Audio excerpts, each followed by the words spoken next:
Você já parou para se perguntar que você já se pegou questionando, na verdade, a seguinte questão: eu sei o que precisa fazer, mas eu não consigo fazer. Eu sei que fumar faz mal, mas eu não consigo parar de fumar. Olha que interessante. Teve um estudo que foi feito, uma pesquisa que foi feita com alguns fisiologistas. Eles estavam querendo entender a questão sobre o sexo fora do casamento. O que acontecia com as pessoas fora do casamento. Então, essas pessoas que tinham um relacionamento extraconjugal, diante do consentimento para a pesquisa, sem que seus parceiros soubessem, foram submetidos a um experimento que funcionava da seguinte forma: eles eram monitorados com alguns aparelhos, nada tão absurdo, que monitorava algumas coisas como pressão arterial, frequência cardíaca, né, pressão sanguínea, e eles iriam monitorar isso. E esses fisiologistas, eles fizeram o quê? Eles iriam monitorar quando essa pessoa ela estava tendo uma relação sexual com o seu cônjuge, com o seu parceiro, e estavam fazendo um processo de monitorização também, né, sem as pessoas saberem, somente a pessoa que estava participando do estudo, né, fazia isso com a pessoa que era casado e depois fazia isso com a pessoa que não fazia parte daquele relacionamento. E esses fisiologistas depois eles começaram a analisar alguns dados acerca daquilo que tinha sido apresentado para eles diante dessas duas situações, ok? E o que eles perceberam? Eles perceberam que as pessoas, quando estavam tendo um ato, né, sexual fora do casamento, existia um aumento absurdo da pressão, da respiração, da frequência cardíaca daquela pessoa. Tinha muito mais questão de liberação de adrenalina. O coração batia mais rápido, a pressão ela ficava mais elevada, até a respiração ficava diferente. E quando eles comparavam esses dados dessa pessoa, quando ele tinha relação sexual com ali o seu cônjuge, eles conseguiram perceber que a frequência era diferente. Alguns fisiologistas, com essas informações, acharam que o relacionamento, né, sexual fora do casamento era mais interessante e liberava mais adrenalina. E aí eles começaram a acreditar que aquilo dali, de fato, era algo muito melhor do que no casamento. Só que os outros fisiologistas falaram assim, não, tem alguma coisa errado nesse dado. E eles começaram a se aprofundar. E eles chegaram a um nível de tipo assim, é quase que muito complicado uma pessoa conseguir sobreviver durante um tempo com essas taxas muito altas, muito aceleradas, com essa frequência cardíaca muito alta. E aí eles começaram a entender e chegaram à conclusão de que não é que quando eles estavam tendo relação sexual fora do casamento era mais prazeroso, e sim que cognitivamente aquela pessoa sabia que aquilo que ela estava fazendo era errado. E pelo fato dela ter o conhecimento de que aquilo dali era errado, né? Porque, por exemplo, ela cognitivamente ela sabe que aquilo é errado, mas emocionalmente ela tá fazendo aquilo dali. E aquilo dali tinha uma grande alteração. Houve-se uma época, não sei se muitos de vocês acompanharam, hoje em dia isso não é tão falado, de casos de pessoas que infartavam no motel, seja por uso de estimulantes ou infartavam por conta disso. E o que eles entenderam? Que o cérebro ele já viveu tempo suficiente para saber que aquilo que ele estava fazendo era errado. Ao ponto de que o cérebro manda informações para o corpo dele e fala assim: olha, isso aqui está errado, isso aqui está errado, a gente vai morrer com isso daqui. Assim como, por exemplo, um ladrão, ele cognitivamente, ele sabe que roubar é errado, por isso que ele não rouba na frente da polícia. Certo? Por isso que você vê, às vezes, uma pessoa conseguindo correr muito, um ladrão correndo muito. Por quê? Porque cognitivamente ele sabe que aquilo dali é errado. Mas por que ele faz? Isso daqui se encaixa muito com a nossa questão. Eu sei que fumar faz mal, mas por que eu continuo fumando? Eu sei que ter relacionamento sexual, assim como apontou esse estudo, fora, né, do meu casamento é errado e mesmo assim eu faço. E esses dados ajudaram a levar muitas informações que hoje a gente consegue entender no livro, por exemplo, que o Dr. Daniel Goleman, PhD de Harvard, né, que foi o cara que conseguiu, de certa forma, expandir a questão da inteligência emocional, ele diz no seu livro que existem duas habilidades fundamentais que os seres humanos precisam entender acerca disso. E quais são essas duas habilidades? É o que eu vou te mostrar nesse vídeo agora, tá? O que Goleman ele defende? Que existem essas duas habilidades. Todo ser humano ele tem essas duas habilidades. Essas duas habilidades elas envolvem o cognitivo, que é o QI, que é o coeficiente, né, de inteligência, é o QI, e a gente tem o QE, que é o coeficiente emocional. O que ele diz para a gente sobre isso? Olha só que interessante. O QI, ele contribui 20% para as nossas escolhas. 20% das escolhas que eu faço, 20% é racional. É o QI que está envolvido. E 80% é emocional. Então, grande parte das nossas escolhas são mais pautadas emocionalmente do que racionalmente. Por quê? Porque o racional é uma habilidade que é desenvolvida com o tempo. Por isso que o homem, quando ele está tendo uma relação sexual fora do casamento, ele viveu tempo suficiente para saber que aquilo dali era errado. Ele já ouviu aquilo dali. E emocionalmente, ele não desenvolveu as habilidades emocionais. Ele não desenvolveu a inteligência emocional. Ele não desenvolveu melhor o seu processo de tomada de decisão. E quando ele não desenvolve esse processo de tomada de decisão, a gente começa a se tornar escravo dos nossos desejos e vontades. E aí eu sou aquele tipo de pessoa que fala assim, eu sou muito impulsivo, eu ajo muito por um impulso. Por quê? Porque você não desenvolveu isso através dos estímulos corretos. Tá? E aí a gente hoje entende que o QI, ele está relacionado com aquilo que eu sei, né? Ele está relacionado com o saber. Cognitivamente, eu sei que fazer isso é errado. Mas emocionalmente, eu faço. Por quê? Porque nesse momento, as emoções que você tem, né? O que é uma emoção? A emoção é um comportamento. E talvez você teve uma emoção de uma frustração, por exemplo, de uma briga, de algo que aconteceu, e aí você diz coisas que não era para dizer. Você fala coisas que depois você se arrepende. Você, putz, cara, não precisava ter falado isso, não precisava ter feito isso, não podia ter feito isso. Por quê? Porque você sabe cognitivamente, depois que a poeira baixa, que aquilo que você fez foi as suas emoções completamente descontroladas. E aí a sua vontade e o seu desejo falou muito mais alto. Por exemplo, talvez você é o tipo daquela pessoa que diz assim, comigo é assim, bateu, levou, eu falo mesmo, eu falo a verdade, eu falo na cara. Não, o que acontece é que você é uma pessoa completamente desequilibrada emocionalmente, que não sabe conseguir gerir aquilo dali e saber comunicar aquilo de forma assertiva. Né? Meu problema é que eu sou muito sincera. Meu problema é que eu sou muito sincero. Não, você é inconveniente, você é chato, você é desequilibrado emocionalmente. É só você olhar para a sua vida e você percebe isso. Olha para as áreas da sua vida. Eu não tô aqui para te julgar, não tô aqui para te criticar. E talvez você não vai nem concordar com o que eu tô falando. E tá tudo bem. O que eu tô te falando não é coisa da minha cabeça. O que eu tô te falando é ciência. E quanto mais você rejeitar em se conhecer, mais dificuldade você vai ter na sua vida de gerar resultados. Por isso que você sabe o que precisa fazer, mas você não sabe, não faz. Você sabe que atividade física é importante, mas você não faz. Você sabe que fazer dieta é importante, mas você não faz. Você sabe que você tá acima do peso e precisa melhorar, senão você vai morrer, mas você não faz. Por quê? Porque emocionalmente o excesso que você tem revela uma falta, e essa falta está pautada em cima de uma emoção que você não está conseguindo gerenciar. Porque emoção não se controla, emoção se gerencia.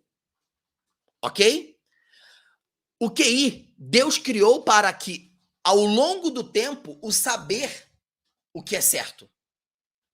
Você sabe o que é certo. Você sabe o que você precisa fazer, mas você não faz. E aqui, os estímulos são gerados pelos homens, famílias, pessoas, ambientes, TV, aquilo que você se alimenta. Aquilo que você se alimenta. Se a partir de hoje você não conseguir enxergar que essas duas habilidades, elas estão diretamente envolvidas com todo o resultado que você vai ter na sua vida, e que 20% daquilo que você sabe, né, nas suas decisões, vai ter uma grande influência nas suas escolhas, que vão contribuir 80%. Vinícius, por que eu não consigo fazer tal coisa? Porque o saber é cognitivo, o fazer é emocional. Quando eu não tenho as minhas emoções bem organizadas e bem gerenciadas, quando eu não sei interpretar e identificar aquilo que eu estou sentindo, eu sou pautado em cima dos meus impulsos, desejos e vontades. Existe um filósofo que diz que liberdade é se fazer aquilo que não se quer. Porque se eu faço aquilo que eu quero, eu sou escravo do desejo. E uma pessoa que é escrava do desejo não pode ser livre. Então a gente acredita que liberdade é ser livre. Fazer o que eu quero. E não é. Liberdade é fazer aquilo que eu não quero. Porque se eu faço aquilo que eu quero, eu sou escravo dos meus desejos e das minhas vontades. E se eu sou escravo disso, eu não posso ser livre. Eu não sou livre das minhas escolhas. Então, quanto mais desequilibrado emocionalmente eu sou, certo? Quanto mais eu acredito, se não for do meu jeito, não vai ser de jeito nenhum. As suas emoções, elas vão interferir no seu processo de tomada de decisão. E as suas emoções, elas estão completamente armazenadas na sua mente. Lisa Feldman, lembrei o nome dela. Uma pesquisadora neurocientista, ela diz que quando estamos diante de uma escolha, o nosso cérebro vai ao passado para buscar informações, para dar legitimidade ou para corroborar com uma decisão que eu estou tomando. E se eu fui um ser humano ferido em alguma área, lá atrás, num relacionamento, do meu corpo, passei por algum tipo de coisa. Quando eu estou diante daquela situação, já ouviu aquele ditado? Nossa, você fez uma tempestade num copo d'água? Quando na verdade não foi uma tempestade num copo d'água que aquela pessoa fez.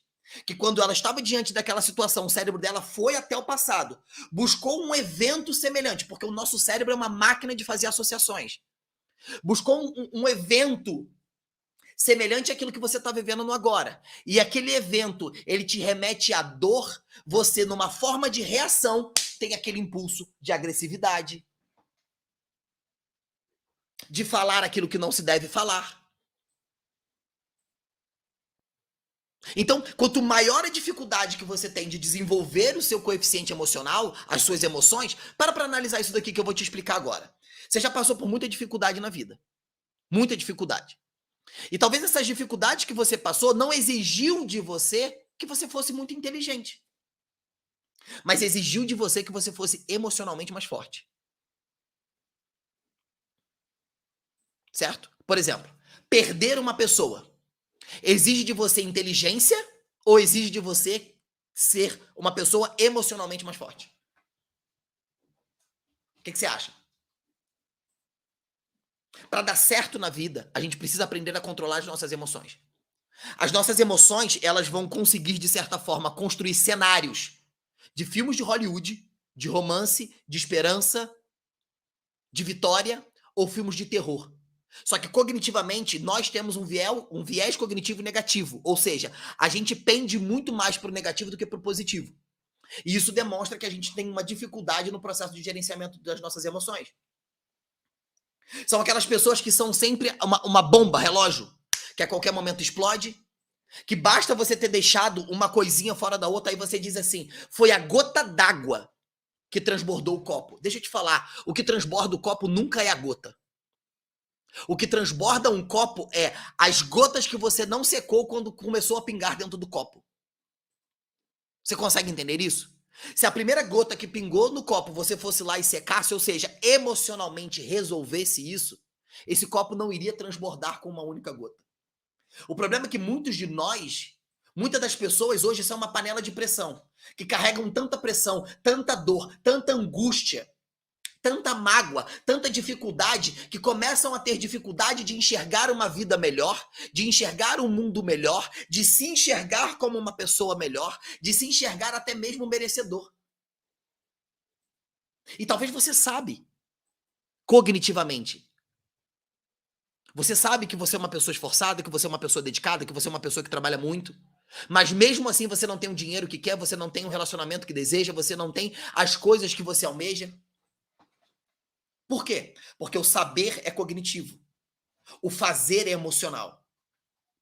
Se emocionalmente eu não estou bem resolvido, eu não consigo fazer. Se emocionalmente eu não estou bem resolvido, eu não consigo fazer. Por quê? Porque diante do nosso processo de construção de vida, o nosso cérebro ele vai acumulando experiências. Essas experiências elas vão deixando marcas. E essas marcas elas vão ficar no nosso cérebro e que geram determinados bloqueios emocionais. O que é um bloqueio emocional? Um bloqueio emocional é um ato de amor do seu cérebro para proteger você. Não é que você não para de fumar porque não é que você sabe que aquilo dali é errado, porque você sabe. Você não para de fumar porque o cigarro emocionalmente preenche em você algo. Normalmente, pessoas que fumam, ela tem basicamente alguns sentimentos. Toda pessoa que fuma, basicamente vão ter esses tipos de sentimentos. Número 1, sensação de poder. Se você reparar a postura de alguma pessoa fumando, você vai ver que normalmente ela estufa o peito, ela faz isso aqui, ó. Repara, isso aqui é uma sensação de empoderamento, de poder. O cigarro, ele traz isso para você. Segunda coisa, o cigarro, ele traz para você um senso de pertencimento. Como assim, Vinícius? Imagina que você tá numa festa e você é homem ou mulher, tanto faz, e você tem uma dificuldade de entrar em contato. Vamos falar do homem que é um pouco mais tímido nesse quesito. Não que a mulher seja mais atirada, tá, gente? Pelo amor de Deus, não é isso. Mas é que às vezes o homem ele tem mais dificuldade de fazer isso, né? Você tá numa festa e, sei lá, você tem uma dificuldade de falar com uma pessoa, com uma mulher, e de repente uma mulher chega até você e fala assim: você tem um isqueiro? Aí você fala assim: não. Então você tinha dificuldade de chegar, só que essa pessoa chegou até você com um determinado motivo de um isqueiro para fumar um cigarro. O seu cérebro ele começa a fazer a assimilação. Por exemplo, putz, se a pessoa falou isso comigo, então se eu tiver nesse ambiente, se você parar também para poder analisar determinados pontos onde tem pessoas fumando, você vai ver que sempre essas pessoas elas vão começar a conversar. Isso você vai ver em hospital. Pessoas, às vezes, que vão para fora do hospital estão fumando cigarro, e daqui a pouco chega uma outra pessoa. Você tem um isqueiro para me emprestar? Não sei o quê. E aí estão fumando ali e começam a se relacionar. Então tem essa sensação, né, de poder, tem essa sensação de pertencimento e tem uma sensação de relaxamento. Nossa, eu tô muito estressado, eu preciso fumar um cigarro. Nossa, eu tô muito irritado, eu preciso fumar um cigarro. Nossa, eu preciso não sei o quê, eu preciso fumar um cigarro. Tô com dificuldade para ir ao banheiro, eu preciso fumar um cigarro. Então existe um gatilho emocional que gera isso. Então a pessoa cognitivamente ela sabe que aquilo dali não faz bem. Cognitivamente, mas emocionalmente ela se torna dependente. Não dependente do cigarro, mas dependente emocionalmente do que aquilo oferta para ela. Assim como uma pessoa que tem, né, que é usuário de qualquer tipo de droga. Emocionalmente ela sabe que aquilo não é bom. Mas ela sabe que o mundo tem uma pressão tão grande sobre ela que quando ela tá naquele estado drogado, ele se desconecta e por alguns minutos ou alguns instantes aquela pressão psicológica que aquela pessoa tá tendo, ela consegue meio que conseguir esquecer. Veja, gente, eu não tô defendendo que você tenha que usar droga, pelo amor de Jesus Cristo. Eu estou mostrando para vocês que todos nós cognitivamente sabemos que aquilo é errado, mas por termos feridas emocionais, a gente não consegue controlar o desejo e a vontade. E quando eu não controlo o meu desejo e a minha vontade, eu me torno escravo daquilo dali. E aí eu entro num processo de vício. E o vício, de certa forma, ele começa a destruir a minha vida. Não somente a vida daquela pessoa que é usuário de uma determinada substância, mas das pessoas que estão ao redor daquela pessoa. Eu sei o que eu posso dizer sobre isso. Eu vivi com meu pai, e meu pai morreu aos 64 anos, tá? E antes dele morrer, ele conseguiu ficar 3 anos sem beber. Mas eu tô com 35 anos. Eu me recordo, sei lá, desde os meus... Há 30 anos, vamos botar assim. Eu tenho uma memória de como é viver em um ambiente com uma pessoa dependente química e que faz aquilo por um determinado motivo. E você sempre vai ouvir essas pessoas dizendo assim, cara, eu bebo para poder esquecer determinadas coisas. E às vezes, isso aí é só uma justificativa. Às vezes, emocionalmente, é real. O meu pai, por exemplo, começou a beber porque na época ele morava na roça, um lugar muito frio, e a avó dele colocava um pouco de cachaça numa caneca, só que ele era uma criança de 11 anos. Meu pai começou a beber por volta dessa idade, 11 anos. Então dava um pouquinho de cachaça para ele esquentar e poder dormir. E é isso, emocionalmente, preste atenção, emocionalmente gerou para ele uma memória. Eu bebo para poder me esquentar. Depois, eu bebo porque eu me desligo. Eu bebo porque eu esqueço da dor. Eu bebo porque eu esqueço que todos os dias eu tenho que apanhar da minha avó. Eu bebo porque todos os dias, isso meu pai me contou. Porque a minha mãe deixava comida pra gente, a minha avó dava pro marido dela e deixava a gente comendo farinha. E aí a bebida se torna um refúgio. Por que é difícil essas pessoas saírem desse campo, desse vício? Por conta das emoções. Porque, de certa forma, aquilo gera um processo de anestesiar aquela pessoa. Aquela pessoa se sente anestesiada por aquilo dali. Entende? Então, a gente sabe o que precisa ser feito, mas a gente não faz porque o saber é emocional. O saber é cognitivo. O fazer é emocional. Enquanto as suas emoções elas não estiverem bem gerenciadas, enquanto você não conseguir nem interpretar aquilo que você está sentindo, mais dificuldade você vai ter. Se pergunte-se hoje, por que eu não consigo fazer tal coisa? Ou por que eu acho que eu não consigo fazer tal coisa? Talvez você tenha uma crença de insuficiência, talvez você tenha uma necessidade de aprovação. Essa necessidade de aprovação ela está pautada numa rejeição que você sofreu. E aí, quanto mais você foi rejeitado ou rejeitada, mais necessidade você tem das pessoas aprovarem você. E uma das formas de você fazer com que as pessoas aprovem aquilo que você é se escandalizar. É a maneira com que se veste, é a maneira com que se porta, é a maneira com que se fala. É o tipo de roupa que se veste. Ah, Vinícius, pelo amor de Deus, você vai entrar nessa? Gente, o que eu tô falando pra você não é um achismo da minha cabeça. Talvez você fale assim, mas quem é você para falar? Então, eu sou cirurgião dentista, pós-graduado em neurociência e comportamento humano, e estou na minha segunda pós-graduação de neurociência, psicologia positiva e mindfulness. Porque eu entendi que para que eu fosse dentista, não bastava eu entender somente sobre saúde. Eu precisava entender sobre o comportamento, eu precisava entender sobre mentalidade. Porque eu não posso enxergar o meu paciente apenas como um dente. Eu preciso enxergar o meu paciente como uma pessoa, como um ser humano, como gente. E uma das frases que eu terminei, por exemplo, a minha apresentação de TCC na faculdade foi: gente precisa de gente para ser gente. Muitas das vezes, consultas no consultório, eu levo 1 hora com o paciente. E ali eu consigo entender que o problema, às vezes, dentário daquele paciente está muito mais relacionado a problemas emocionais que ele tem. Aí você fala, Vinícius, o que tem a ver? O paciente tem bruxismo, o paciente range muitos dentes, eu vejo o paciente que comendo os próprios dentes de tanto que ele range os dentes. E isso é um problema psicológico. E aí eu falo pro paciente, você tem bruxismo, você tem que fazer uma placa. Eu não tô resolvendo o problema daquele paciente. Preste atenção. Existe uma casa que tem uma telha e existe uma goteira. Aquela goteira, aquela água tá pingando dentro da casa. Eu pego uma bacia e coloco ali embaixo. Certo? Eu resolvi o efeito daquela goteira. Mas a causa, eu só vou resolver se eu subir no telhado e tapar o buraco. Então, enquanto eu não entendo a causa, eu fico tratando o efeito. E às vezes tratar o efeito é o exemplo que eu dei aqui para vocês. Eu vou tratar o efeito desse paciente que tem bruxismo com uma placa, mas eu não resolvi o problema dele. Eu não consegui entender emocionalmente como que ele tá. O paciente às vezes se sente muito cansado. Nossa, doutor, às vezes eu durmo a noite toda, fico rangindo muitos dentes, tenho um sono muito agitado. Talvez esse paciente tenha uma apneia do sono, ele tem uma dificuldade. Você tá entendendo? E aí a falta de sono vai impactar emocionalmente nas decisões dele. Porque quando ele está dormindo, o cérebro dele vai precisar entrar numa fase que se chama sono REM, que é movimento rápido dos olhos, onde o cérebro ele vai começar a fazer associações das informações que faz sentido para ele. E vai decidir aquilo que eu vou levar para a memória, aquilo que eu não vou levar para a memória, aquilo que faz sentido e aquilo que não faz sentido. Só que essa pessoa teve uma noite de sono ruim, logo essa pessoa vai ter um dia ruim e decisões ruins. E emocionalmente aquilo impacta com ela. E ela bate no meu consultório, eu olho para ela e falo: você ronca muito? Como é que você dorme com a sua esposa? Você dorme com o seu marido? Como que é? Ele ronca como? Qual que é o jeito que ele ronca? Vocês estão entendendo? E aí eu entendi isso.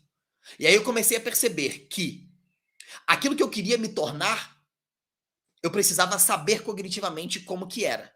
Mas para que eu pudesse executar determinadas coisas, eu precisava ter as minhas emoções bem gerenciadas. Eu precisava de inteligência emocional. Inteligência emocional nada mais é do que a capacidade da gente aprender a gerir as nossas emoções e os nossos relacionamentos. Quem defendeu isso? O Dr. Daniel Goleman. No livro dele, ele diz isso. 20% das nossas escolhas são QI, 80% são emocionais. E aí a gente escuta pessoas, não, eu sou muito racional na hora de tomar as minhas decisões. Deixa eu te falar, isso não existe. Cientificamente é comprovado que isso não existe. Mas também não existe uma pessoa que é super racional e uma pessoa que é super emocional. Não, não tem isso, nem muito lá e nem tudo lá e nada cá. Existe uma porcentagem, só o que acontece é o seguinte, um vai interferir muito mais do que o outro. Normalmente você toma uma decisão emocional e aí você busca racionalizar ela para justificar a sua decisão. Então, essas duas habilidades vão fazer com que você comece a desenvolver a inteligência emocional. Vinícius, eu quero desenvolver mais a inteligência emocional. Eu quero te convidar a conhecer o nosso método COP, que é sobre comunicação, persuasão e inteligência emocional, onde eu vou te ensinar como gerenciar tudo isso e o link vai estar aqui nessa descrição. Para mim vai ser um prazer ter você e a gente vai trabalhar e desenvolver cada vez mais, tanto o seu lado emocional, como tomar decisões mais assertivas, como me tornar uma pessoa mais persuasiva e como ter uma comunicação mais assertiva. Entendendo sobre esses pilares. É um método COP, comunicação, persuasão e inteligência emocional. Isso são as habilidades que vão fazer com que a gente consiga pular na frente de muitas coisas. Vai ajudar com que a gente tenha uma direção de caminhos que eu preciso resolver dentro de mim. E entender se as decisões que eu estou tomando hoje não estão me levando para onde eu quero, é porque emocionalmente existem coisas que eu preciso resolver. Fechou?